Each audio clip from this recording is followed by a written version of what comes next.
Урматтуу кыргызстандыктар, сиздерди Курманайт майрамы менен куттуктайм. Ар бир үйгө тынчтык, ынтымак жана токчулук каалайм. Курманайт маарек болсун.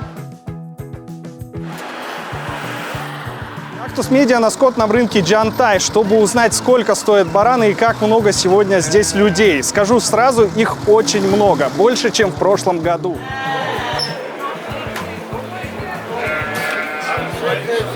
Вот упитанные, да, которые держали, надежно не выходили, да, упитанные.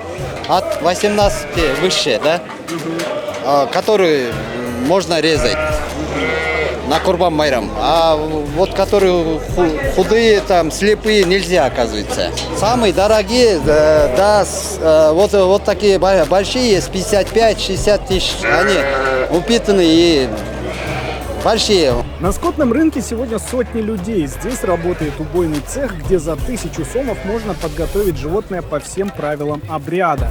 Зарезать, освежевать и разделать мясо.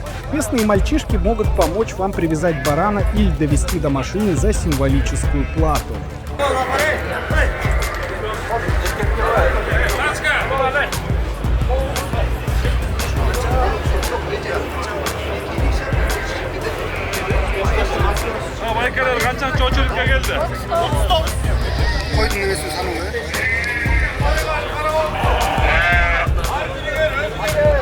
Как правильно выбрать? Одно треть должно быть лучше селые, одно треть. Вот все равно метко получается, можно вот это резать, да?